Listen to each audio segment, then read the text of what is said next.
Good morning, ladies and gentlemen. We are on our lecture 6, which is looping. So we are going to understand the advantages of looping, understand while and for loop, increment a counter to control a loop, loop with a variable sentinel value, control a loop by decrementing a loop control variable. So these are the things that when we end this lecture, we should be able to understand. So we are going to do these things in different ways. We are going to do the flowchart for this. Then we do the pseudocode for this. We also write a simple C++ program, which help us to understand how looping is being done in C++. Remember, we have done introduction to C++ in our previous lectures. So this will be the continuation for that. We have been using the loops, but we do not understand how the loops are being used. But now this is an opportunity, this is the time for you to get to understand all those things. So this is the objectives for this lecture. You can read them. Now, let's start our lecture. The first thing that we need to do is to understand the advantages of looping. When you use a loop, the structure that repeats actions while some conditions continues within a computer program. This is an explanation for a loop. Loops are a way to repeat the same code multiple times. We often need to repeat actions. For example, outputting goods from a list one after another, or just running the same code for each number from 1 to 10. So we have two examples. First example, you can output a goods from a list to one after another. So you'll be having a list, then you want to output those goods one after another. So it means that you need to run the same code multiple times to display those goods. Or another example can be just running the same code for each number from 1 to 10. Maybe you want to print a list of numbers from 1 to 10. So to output those numbers, you will need a loop which will keep on running the same code to print all the numbers from 1 to 10. So you can write one set of instructions that operates on multiple separate sets of data. For example, the advantage of having a computer perform a payroll calculation is that all of the deductions instructions need to be written only once and can be repeated over and over again for each paycheck. That is another example. So here we're going to learn about using a while loop with a loop control variable. We have a rep, which is our variable, which has been assigned to 1. Now, here we are supposed to take a decision. This is a decision simple, remember that. So we have our rep. Rep, what is rep? Rep is 1. Then rep is less than 5. Yes, 1 is less than 5. Yes, it means we come this side. So what do? We print a warning message. So this program, it prints the warning messages. We are doing that by using a loop. So we print a warning message. This is the warning message 1. Then we come here. This is our processing symbol. Remember that. So we do what we call incrementing. We increment our rep variable. So we say rep plus 1. So we want to go to the next step, meaning what is rep? Rep is 1. So it's going to be 1 plus 1. Then our rep is what? It's 2. Then we come here again. We check rep is less than 5. What is rep? Rep is 2. 2 is less than 5. Yes, we come this side. Then we print the warning message. And then we come here again. We increment. Then rep, what is rep now? Rep is 2. That is going to be 2 plus 1. Then we come here again, which is 3. Then 3 is less than 5. Yes. Then we continue. Print the warning message. Then we come again. We say 3 plus 1. That is going to be 4. So we come here. Is 4 less than 5? Yes. We come here, we print another message. So that's why they are printing the message, the warning message 4 times. Then we come here. 4 plus 1. This is 5. Then we come again, we check the condition. Is this condition holds true? 5 is less than 5. The answer is no. Then we end the program. So it simply means that now the condition, it doesn't hold true, if you understand that. While the condition is true, the code from the loop body is executed. That's what you are seeing here. This is the code from the loop body. While the condition is true, then the code from the body is executed. This is what you need to understand. I hope this is clear. This is the pseudocode for that. That's the same thing. So if you understand the flowchart, definitely you will still understand the pseudocode. Using a while loop with a loop control variable. 3 steps must occur in every loop are as follows. You must initialize a variable that will control the loop. The variable in figure 6 is named rep. Let's look at this 6.3 figure. Rep is here. This is our controlling variable. This is the variable that we use to control our loop. So that is the first step that you need to initialize a variable that will control the loop. You must compare the variable to some value that controls whether the loop continues or stops. In this case, you compare rep to the value 5. So this is what we have already done. We kept on comparing the value rep, the variable rep with the value 5. Then we check on the condition is true or false. Then if it's true, we print the message, but if it's false, we end our program. So within the loop, you must alter the variable that controls the loop. Thus, you alter rep by adding 1 to it. So we have already done. You have seen that when I was talking about the incrementing. So we kept on controlling, like this variable rep. We kept on changing this variable. So that's what it means to alter the variable that controls the loop. We kept on saying we are incrementing. So rep is equals to 1, 1 plus 1 is 2.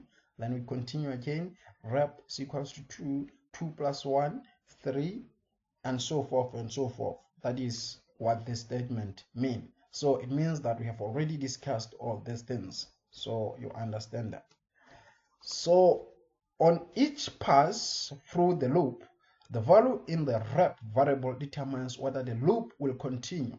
So that's why we say while the condition is true, then the code from the body is executed. But if it's false, then we stop. That's what the statement means. Therefore, variables like rep are known as loop control variables. Rep is a loop control variable. Now you get to understand it. To stop a loop, you compare the loop control value to a sentinel value. To stop a loop, you compare the loop control value to a sentinel value. The statements that execute within a loop are known as the loop body. So this we have already explained that this is the loop body.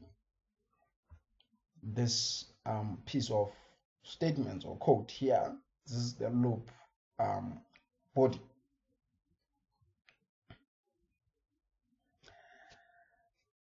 Using a counter to control looping.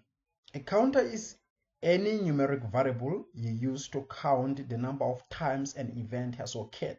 That is a counter. You need a counter to keep track of how many labels have been printed at any point. Then every time a label is printed, you add 1 to the counter. Adding 1 to a variable is called incrementing the variable. Hope now you understand where the term incrementing comes from. That is, adding 1 to a variable is called incrementing the variable. We have this example here. That is the main loop module for a label program. So now we have our label counter, which has been initialized to 0. Label counter is equals to 0. So label counter is less than 100. Yes, 0 is less than 100. Yes, print label line in first line, first name. Then we come here. What is the counter? Label counter is 0. We're going to say 0 plus 1, which is equals to 1. Then we come again. Label counter is less than 100. 1 is less than 100, right? Then we print this. So it means that we are going to continue up until this decision that we have to take reaches 99. We see 99 is less than 100. Then we print. We come again, 99 plus 1, which is 100. Is 100 less than 100, which is false, meaning the condition now doesn't hold true. Then we stop. That is how this module works. I hope this is clear. So you can just take this and then implement it in C++ and see how it works. Sometimes you don't want to be forced to repeat every pass through a loop the same number of times. For example, instead of printing 100 labels for each employee, you might want to vary numbers of labels based on how many times a worker actually produces. To write a program that produces an appropriate number of labels for each employee, you can make some minor modification to the original label making program. For example, the input file variables have changed. You must declare a variable for an in-last production field. Additionally, you might want to create a numeric field named labels to print that can hold a value equals to 110% of workers in the last production. The major modification to the original label making program is in the question that controls the producing loop. So we are here looping with a variable sentinel value. Instead of asking if the label counter is less than 100, you now can ask if the label counter is less than labels to print. The sentinel or limiting value can be a variable like labels to print just as easily as it can be a constant like 100. This is what we call a sentinel value or a limiting value. That is labels to print. So when you come here, when you look at this, we still have our label counter,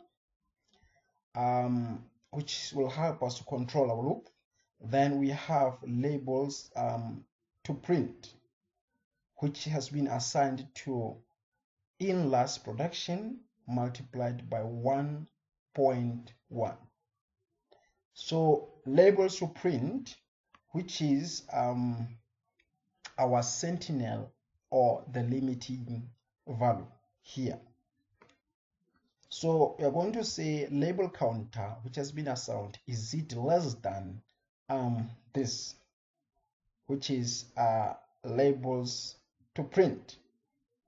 If the answer is yes, we continue printing and then we increment our label count until the condition holds false, then we can stop our program. I have already explained how the loops works.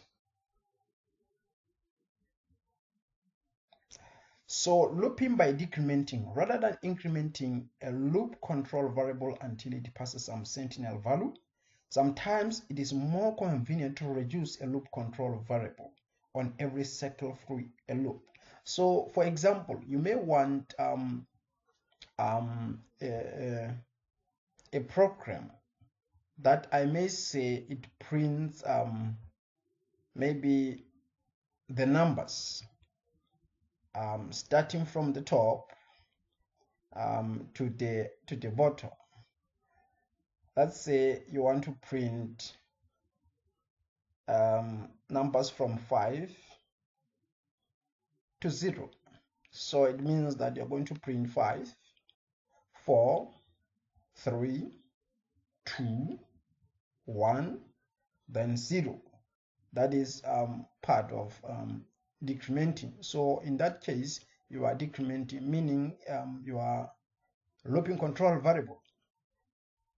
You are saying -1 instead of saying +1. So you were saying +1, but this time you are saying -1.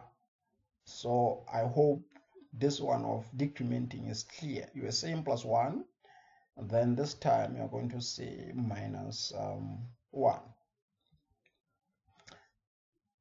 Avoiding common loop mistakes. The mistakes programmers make most often with loops are as follows. Neglecting to initialize the loop control variable. So you make sure that each and every time, if you know that you're going to work with loops, you initialize the loop control variable. Neglecting to alter the loop control variable. That is another important thing. So to control your loop, you need to make sure that your loop controlling variable is being altered all the time. That is whereby we kept on saying +1, +1. Using the wrong comparison with the loop control variable. So that is another thing. Including statements inside the loop that belong outside the loop. Initializing a variable that does not require initialization. These are the common mistakes programmers do when they are writing programs. So you need to take note of this common mistakes, so that when you write your program, you write a program that is clean. So neglecting to initialize the loop control variable. It is always a mistake to fail to initialize a loop's control variable. For example, assume you remove the statement the label counter is equals to 0 from the program illustrated. When the label counter is compared to the label's print at the start of the while loop, it is impossible to predict whether any labels will print. Because when you look at this, this is a label counter. If you fail to initialize this, so the problem is that it will not know when it compares this label counter with a labels to print, which comes from here. Then what is going to happen? That's why they are saying it's very difficult to predict whether it's going to print this. Are we together? That is the most important part. When the label count is compared to the labels to print at the start of the while loop, it is impossible to predict whether any labels will print. Okay. Neglecting to alter the loop control variable. A different sort of error occurs if you remove the statement that adds 1 to the label counter from the program. This error results in the following code. While label counter is less than labels to print, print label line in first name. So this is an error. It means that because you know the label counter is 0, then 0 is less than the labels to print. Then it's going to print this. Then from there, the problem is, what is it going to happen after this? So it means that this will just stop because there is nothing that keeps on changing. We neglected to alter the loop control variable, so that we know that after this we have to go to the next step. Is that clear? inefficient pseudocode for label making main loop. So while label counter is less than in last production, print this, then label counter plus 1. So when you look at this, remember before this in last production, we have decided to do it in such a way that we look at this. We have provided the labels to print, which is a sentinel value, which is the value that will help us to limit, or which is the limiting value. So here, when you look at this, it's something else different. So now the sentinel value is no longer there, but we have used the statement to control, to help us to compare it with it will help us to make decision. So which is one of the things that you need to avoid when you are working with the while loop.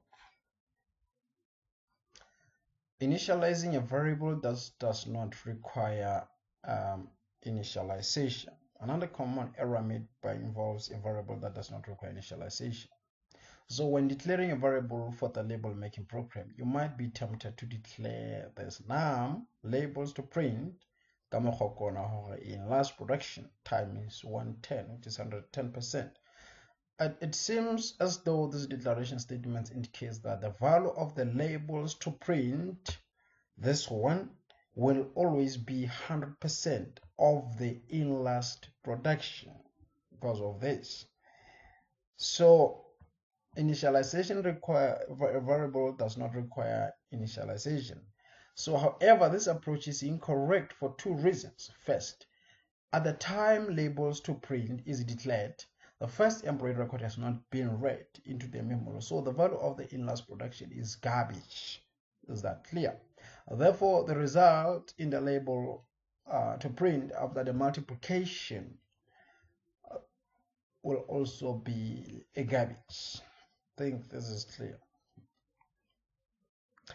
Second, even if you read the first employee record into the memory before declaring the label to print value, the mathematical calculations of the label to print within the housekeep module would be valid for first record only.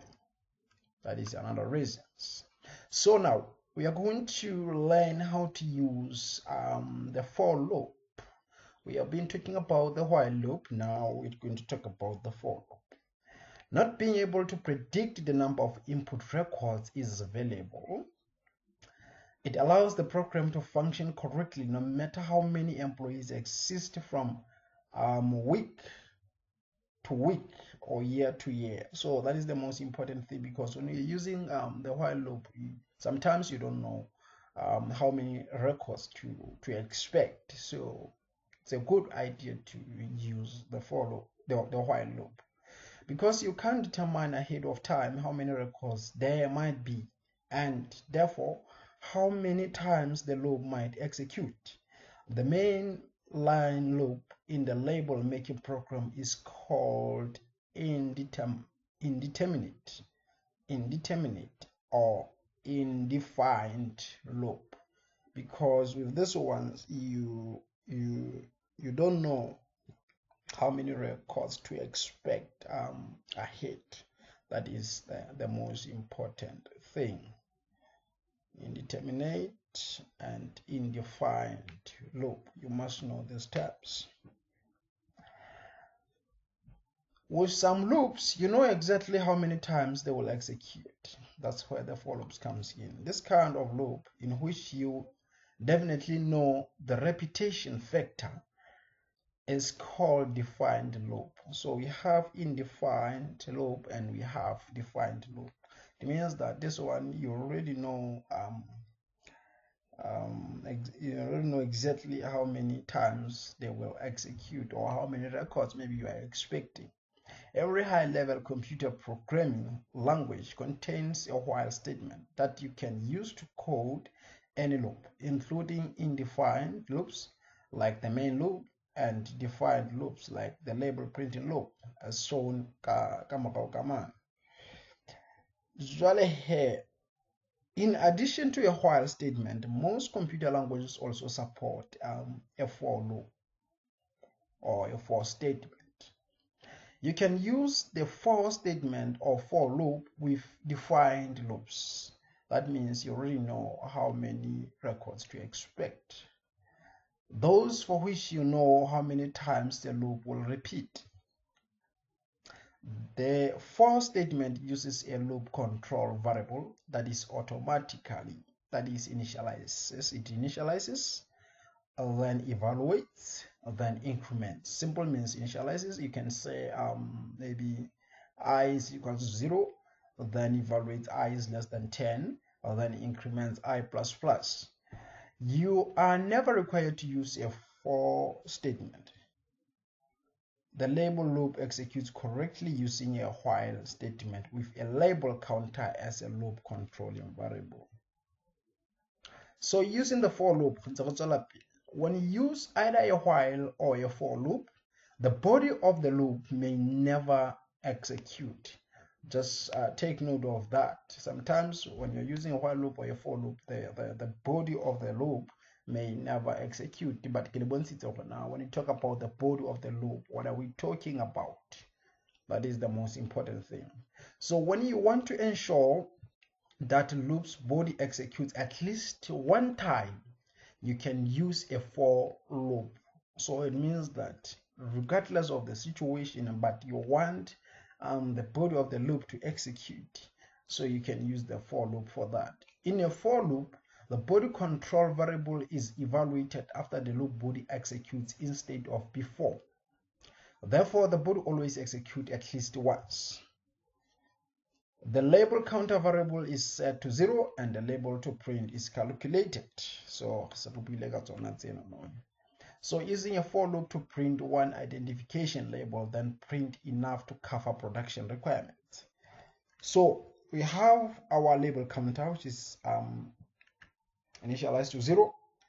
Then the first thing that we do, we have labels to print, which is in last production multiplied by 1.1. Then we print.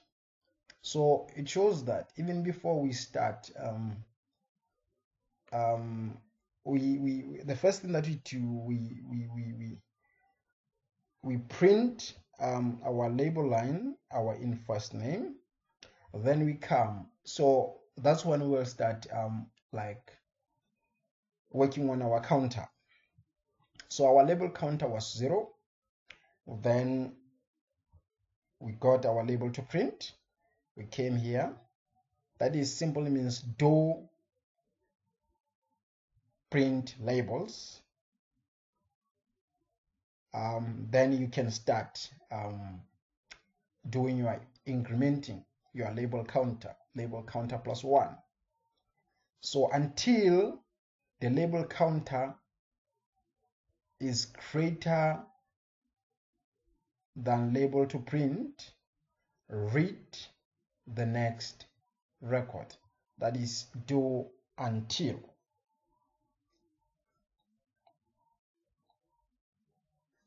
Is that clear? You do until the label counter is greater than labels to print, and then you read the next record.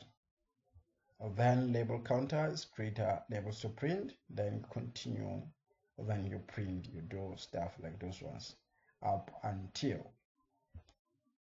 So that is how it works. Now, using a while loop to print one identification label, then print enough to cover production requirements. We also have, we initialize our label counter to 0, labels to print, which is in last production multiplied by 1.1. Then we say, we print the label line, which is the label line and the in first name first.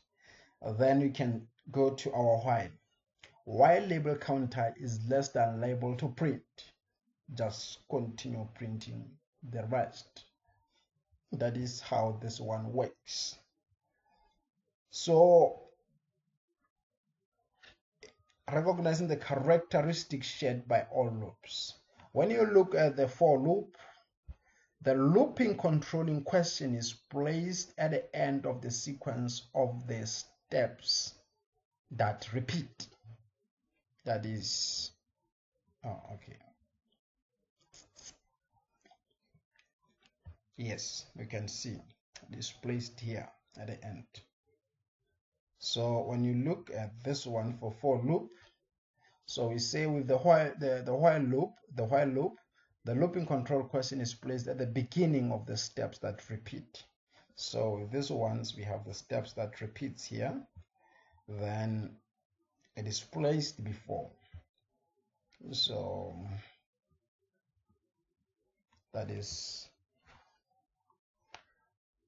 the difference between the while and the for loop.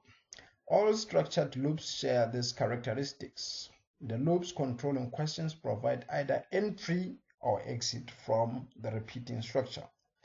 The looping control question provides only entry to or exit from the repeating structure. So now we're going to talk about nesting loops. Program logic gets more complicated when you must use the loops or nesting loops. When one loop appears inside another, the loop that contains the other loop is called the outer loop, and the loop that is contained is called the inner loop. So you can have one loop inside another one. So the one outside is called the outer loop, and the one inside is called the inner loop. So you remember previously when we had the structures, so we nested a structure inside another structure. We had the sequence structure, the decision structure, and the loop structure. So this is whereby we have put one structure inside another structure, that is nesting structures. So here we nest the loops. So using a loop to accumulate totals. Business reports often include totals. Some business reports list no individual detail records, just totals. Such reports are called summary reports, you know that. An accumulator is a variable that you use to gather or accumulate values. Very similar to a counter. So an accumulator is a variable that used to gather or accumulate values, maybe some, yeah. So the difference lies in the value that you add to the variable. So usually you add just one to a counter, you just add one to a counter, whereas you add some other value to an accumulator. So that is the difference between the counter and the accumulator. So actually this marks the end of our lecture, but now so that we can be able to understand some of these things, so let's do some programs so that at least we do have an idea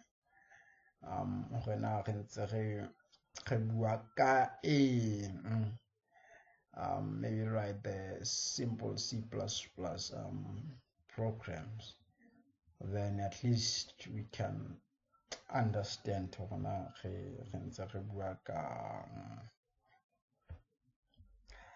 Here we go. Remember, before you start writing your C++ program, remember to include your header files.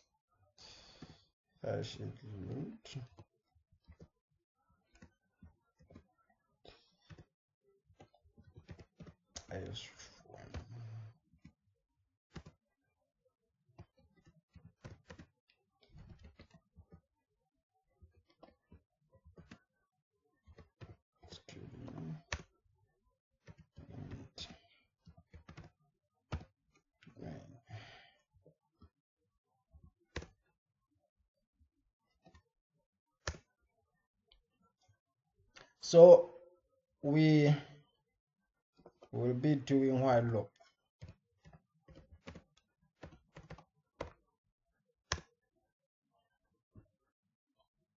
So remember, when you talk about the while loop, we will be having the condition, then we'll be having the loop body.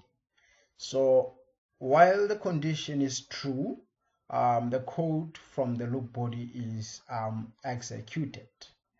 Okay, so let's make an example whereby we'll be having a simple program that will print all the numbers which are less than 3 using the while loop. So let's initialize int I, or I, if we assign it to 0, then we do while I, that is the condition. Remember that we talked about that. While I is less than while I is less than 3, see out I, see out I. Then let's see. Oops.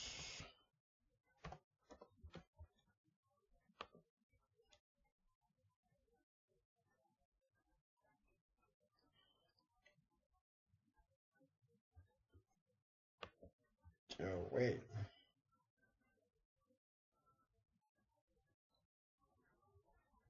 So we have our program here. Then remember we talked about errors. So like this error here, like neglecting to alter the loop control variable. So let's just neglect that. Maybe we run our program and see what is going to happen. Look at this. This is an error because we failed to we have just neglected to alter our control variable. So what we have to do here, we must say I plus plus, that is I plus 1. That is I is equals to I plus 1. That is I plus plus. We increment, we add 1 to I. So let's see what is going to be the output. Syntax error. See. Okay, so you can see now this shows 0, 1, 2. This is what happened. We assigned our I to 0, and while I is less than I is less than 3, then see out I. So what is I now? I is 0. 0 is less than 3, then it will print 0. Then it will increment. That is going to be I plus 1. Then I plus 1, which is 1 now. 1 is less than 3. That is, you print I. Yes. Then we say 1 plus 1, 2. 2 is less than 3. Yes, you print that. Then 3. 3 is less than 3. No. Then we end the program. So this is how simple this works. I still believe this is clear. So we talked about incrementing, right? So we talked about incrementing. This is increment. We increment. So we can also decrement. Can also decrement. So let's say I, maybe it has been assigned to 3. Maybe we say while 3 see out I, then decrement is minus minus, increment is plus plus, decrement is minus minus. So let's see. This is what you get, 3, 2, 1. So simply means that I is equals to 3, while 3, see out 3, then decrement, then it's going to be 3 minus 1, which is 2. Then you come again, while 2, see out 2, then it's going to say 2 minus 1, it's going to be 1. So that's why you see there's 3, 2, 1. That is the most important part. I just hope the incrementing and decrementing is clear when you do it in C++. So we also have, when you talk about the loops, we also have what we call the do-while loop. The do-while loop, the condition to check can be moved below the body by using the do-while. So how does it work? We have a do, then we have the body. Then we can check the condition, meaning the loop will first execute the body, then check the condition, and while it's true, execute it again and again and again. That is the do while loop. So let's see how it works, and we make this an example.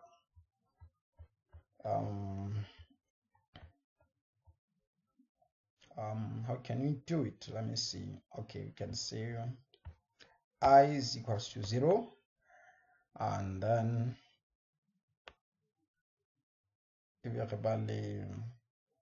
do. I can it's a do while loop. Do C out, maybe I, then I plus plus, I plus plus. So we say do C out I. What is I? I is 0, right? Then you can increment. So now we don't have a condition here. So we can test the condition while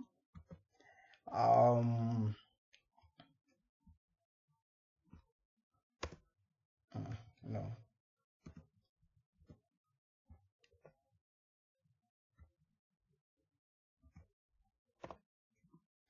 Maybe while I is less than 3, because the rates are at 3. So do this while this condition eligible. Let me see if it will work. Okay, we have syntax error. Let's see. So now you can see that's the same thing. It prints 0, 1, 2. So what is happening here is that you know, this kind of a syntax should only be used when you want the body of the loop to execute at least once, regardless of the condition being true. That is why we start with do. That is do C out, meaning even before we check the condition, this I will be printed on the screen, and we should even have been did our incrementing. I just hope this also is clear. This is the C++ for the do while loop.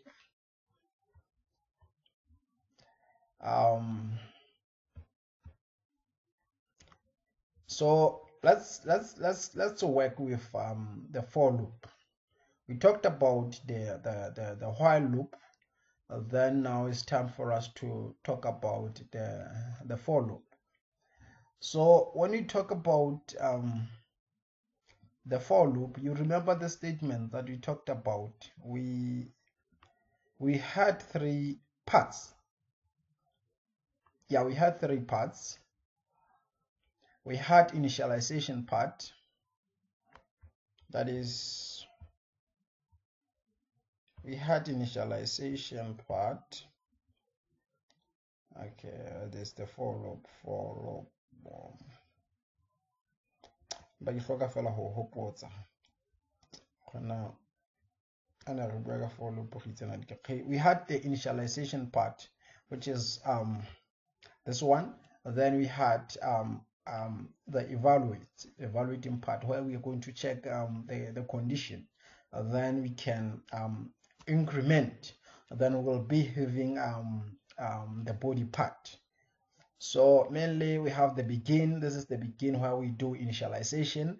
Then we can have the condition where we test the condition whereby I is it less than 3. Then we have the body see out this. We also have the step which is I++, which executes after the body on each iteration. So this see out body part runs again and again while the condition is true. Then we have the condition. The condition, it's whereby we say I maybe is less than 3. In this one, we checked before every loop iteration. If false, then the loop stops.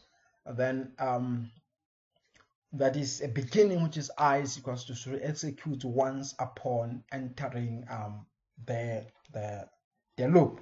These are the most important parts here. So let's write our for loop. Now we are done with the while loop. Let's do the for loop. So remember, we use this to comments in C++. So now what is that? So let's have our for loop. Let's have our for loop. Don't forget the syntax for that, for a for loop. So we will have for, and then okay, that is the begin. Like I said, begin, we initialize, maybe I is equals to 0. Then we have the condition. The condition is where we check is I less than 5. That is, then we have a step. Then we have a step, maybe I++. Yeah. Then we can have our loop body. Then we can have our loop body. Loop body. This is the general syntax for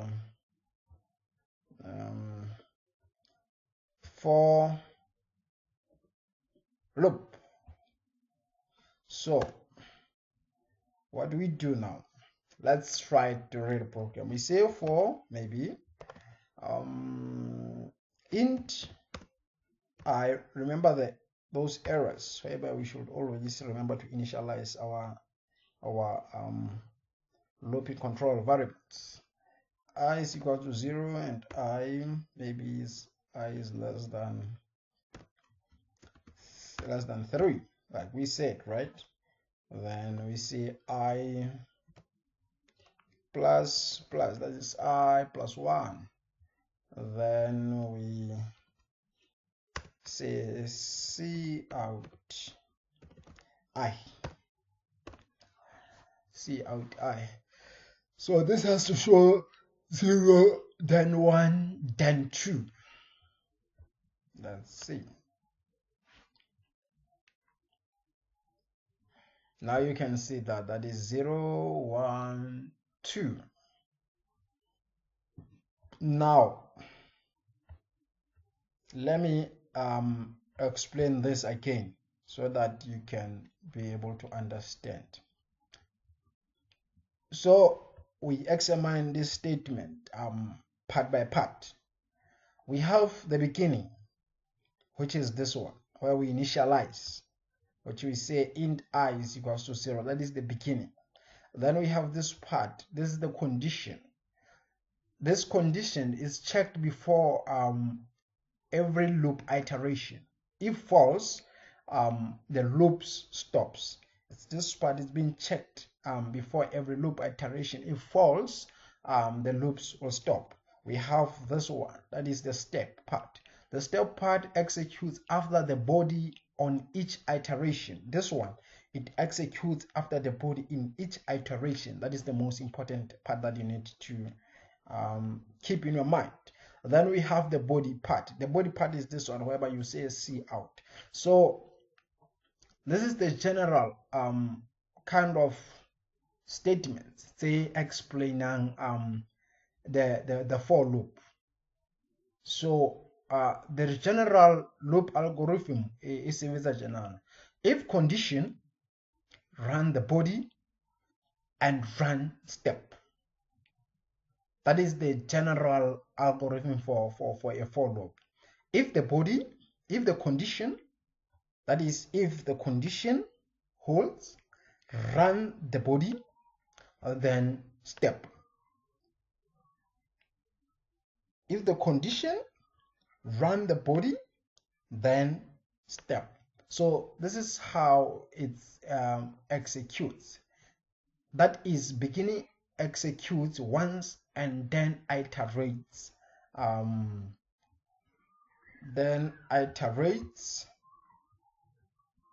Each condition test, body and steps are executed. That is the most important part of this.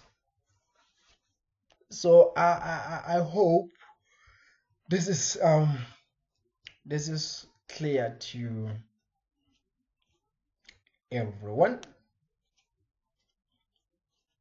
Yeah, so still believe when we meet in class we can still refresh our minds and do some exercises, but I will suggest that you on your own do a lot of practicals. So what I want you to do now is that this video will be uploaded on YouTube. Then just feel free to download the video. Then on the comment below, you need to comment with your name, yeah, so that I can be able to see that you have watched this tutorial fully. Just comment with your name on the comment box, so that at least I will see that you have watched this lectures. Then I will just talk to you privately, maybe on your or if you have any question, just put it on the comment, so that I will be able to answer those questions. So thank you very much for today. Maybe I will see you in the next class. Thank you.